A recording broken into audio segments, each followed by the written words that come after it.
OneRoomSports.com. Get that mobile app. War Room Nation, what's going on?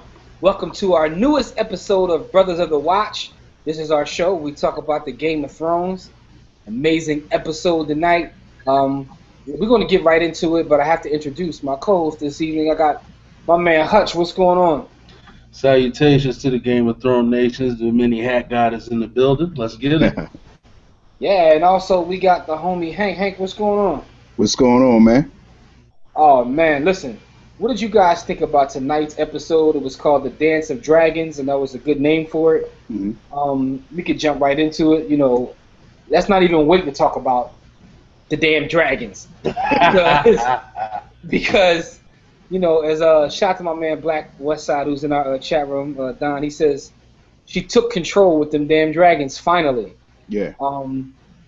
It was kind of crazy, man. Like, you know, we knew she wasn't going to get murked. I mean, none of us read the book, but we knew she wasn't going to get murked. Then again, like anybody can get it, man. Anybody can get it. Mexican, American, yeah, anybody can get it. But we knew it was one of those things where it was like you knew it was about to happen. You knew the dragons were coming. It was all set up for it, but it still was amazing. Anytime you see the dragons, it's amazing. You know what I mean? Like, we knew they were coming. Yeah. After last week's episode, which was, you know, a classic, one of the best episodes, if not the best of all time. I don't know about that. We've been talking about that episode since last week. Yo. But that's really how good it is. It's arguably one of the best. Listen, I get your point, but the Red Wedding, like, the Red Wedding is still. It did. That episode changed my life. Behind their back when they say I do. Like, you don't just get married. I don't even want to go to weddings no more. No, hell no. Right. Well, okay. After one of the best episodes, okay, got you. We knew that it was going to be some sort of letdown. Like we knew from the previews that we weren't going to see the White Walkers, which everybody at this point is thinking that's the number one threat right now. Want to see your man? They want to see your man out there, like, you know what I mean? Hit the LeBron joint. But anyway, but the only way you can outdo White Walkers is dragons, man. And I know for me, Game of Thrones is almost like a horror movie for me. So I turned into like that stereotypical black person at a horror movie. So like I'm yelling at the screen. So the whole time they were getting circled and everything, I'm like, where is the dragons? Somebody, Drogon, hurry up! Like I'm just yelling at the screen, and finally Drogon came down. And so I don't read the books, but I do like read a lot of the little like articles and things that people write about Game of Thrones. And I know one of the major things is that between back when dragons were there and now, like, people lost the knowledge of how to actually ride a dragon. So for her to not only have dragons, but to be able to actually mount a dragon paws is like a huge thing, like in the Game of Thrones world right now. So like she's basically riding on a nuclear weapon right now. Yeah, it's kind of crazy, man. Like you're right. Everybody was looking for your man out there. Doing the whole like you look like Michael Jackson in the Way You Make Me Feel video, like. but this was definitely amazing. Her riding the dragon was crazy. The dragon like looked like it was about to jump bad, and then and your man Tyrion's face was like, what's right? Tyrion was catching bodies though. He was like, Tyrion catch bodies now. He caught bodies. He caught bodies, but his face when he saw her ride the dragon was priceless though. Yeah. But okay, so I'm wondering, and we're going completely out of order. But the last scene, she gets on the dragon, she rolls out. She left everybody else in the squad sitting there. Yeah, she definitely left by Marine harpy killers. Like that's what I was saying. They better keep their head on the swivel because them golden faces wasn't stopping. Yeah, like if I didn't kill the queen, I at least got to kill Dario or somebody. Like I'm gonna kill a midget at the least. I'm gonna go back with a midget head. Yeah, them gold faces was definitely out there catching bodies. They look like another Michael Jackson video. Let me find out that So did y'all think that the king, or not the king, but the almost king that never even got to smell the punani, did y'all think he was involved? Yeah. So yeah, in the group we call him Stedman. We call him Game of Thrones Stedman. And like I said in the chat, he need to read the Game of Thrones, the Stedman Bible, because Stedman don't ever give an opinion on nothing. Like he might say something on the low, but my man was out there giving opinions in public. Like that's not your role, Stedman. Play your role. I think he had something to do with it in the beginning, but it probably grew to the point where he didn't even know what was going on because it was a whole lot of them. But but then like you put me planted in there, and it's like how you plant like 6,000 people there? Like really? How do you? And where is the rest of the Unsullied? Like all of those Unsullied she had, I have a problem. Like where were they at? Like they should all be around at a moment's notice because they already are under attack with the Golden Faces. At any moment they could strike. And also I have a problem because these people look like they just like are regular people that just pick up a knife. And they're killing Unsullied who are like supposedly like the Spartans of Game of Thrones. Like they're just born to fight and kill. Actually worse than them because they don't even get to taste no moisture or nothing. But that's all they're killing them like crap. I'm like, where are they at? That's what I wanted. I think the deal with the Unsullied is that they suck at close quarters combat. Like they're built for standing in a and they were also caught by surprise too, though. Yeah, and Dario got caught by surprise. He was so busy hating on the dude that was about to be the king that he almost let Danny get killed, man, because he was so busy hating. Yeah, his one job is to keep Danny alive. Luckily, Jorah came back. Jorah was gonna come through. Yeah, but then did y'all notice Jorah shook her hands with the A-10, man? What's that about? Yeah. He ain't wearing no glove or nothing, man. No glove, no love. Jorah, what's up? Yo, but listen though, there's a lot of things went on this episode. We saw Arya out there, putting her own money up like Damon out there, getting her hustle on. Somebody tried to take her clams and whatnot. I mean, that was nobody else daddy. Yeah, she ain't calling nobody else daddy. She put her own money up, was out there selling her clams and whatnot. But that happened. Yo, Hank, your man Stannis though, what's popping? Like, what's wrong with him, man? Yo, Stannis he just want to be king so bad. Like at the end of the day, that's all Stannis wants to be, and like he feels Stannis' whole thing is black and white with him. He feels like his brother died, his brother had no righteous heirs, so to him he should be the king. So at this point, he's willing to do whatever it takes to be king, and it's like up until this point, Stannis to me seemed next to Jon Snow, next to Ned Stark, the one person that had the most morals in the show. But once you go burning your daughter, like my man Burton stole the seed though. Yeah. What's up about these damn daddy issues? I'll do anything to just tell me what I gotta do. That's crazy. She didn't know it was that though. She thought I could write you a card. Like she was like, yeah, I could draw you a picture and it'll be better. Like shout out to Edith in our group who's like she just volunteered to be a tribute. Like that's basically what she did though. But what you about to say, Hutch? Basically like everything we said about him a couple episodes ago when he had that big speech about how he still love his daughter, I take all that bullshit back. You just like the rest of them. You ain't shit. Yeah, more or less, yo. The thing was, I think he did love her, man. But he just loved the idea of being the king more, man. That's what sucks.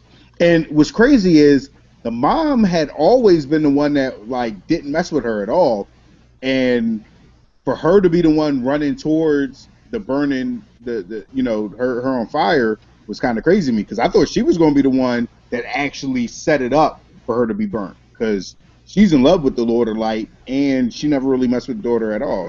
But and shout out to the director and everything. They made it where they had her out there screaming, "Daddy!" That was just terrible, yo. Like, I'm sitting there watching, like, yo, y'all gotta chill, like, y'all gotta stop this. She's not a pretty Stark girl, so nobody will say anything about that. Right. I mean, she was a redhead Stark girl getting marital raped. It'd be a whole thing. But she got burned at the stake, and ain't nobody gonna say nothing about that one to watch.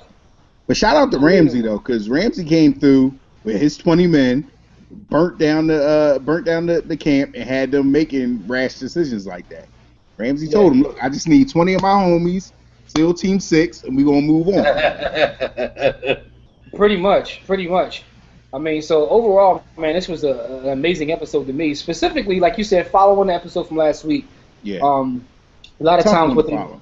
yeah, it was a tough one to follow, but a lot of times what they do is they'll like, just move the story along. But this had a lot of action in it, as well as moving the story along. So actually, we didn't even talk about John going to the wall because I thought that was from the previews. I thought that was going to be a bigger thing. I thought John was going to have to force his way into the wall, but I mean, for them to just let them through, even with a giant, like, and they still. I'm sorry, for me, I need like a behind the scenes scene on how did the giant cross the ocean. Like, did he walk his whole way through, or did they eventually like find a boat big enough for the giant? Shout out the giant Jesus because he did what he had to do. He got right up out of there. Yeah. Made his way. You know what I'm saying? No So he played no games, man. So yeah, they definitely let him in. And John looked so relieved in the face when they did. Yeah, because he was like, "Yo, I told these thousands of people that I could get them through this wall. I'm not really sure, but we gonna let this ride." Yo, he was shook. He definitely was shook. So. I thought they was gonna do it because of old boy. It was like you losing all your friends, Jon Snow. I thought he was gonna take that opportunity to block him. Like, no, you ain't getting in here. Then that would have been, more conflict. But it went smooth for him. Yeah, man. Yeah, he had that look like when you tell a lie and the person actually believe it. You're like, oh shit, you believe it? That's definitely the face he had, man. That's definitely the face he had. Yeah, man. So so we had Dorn too. Don't forget about Dorn. Oh yeah. They spent about 10-15 minutes there.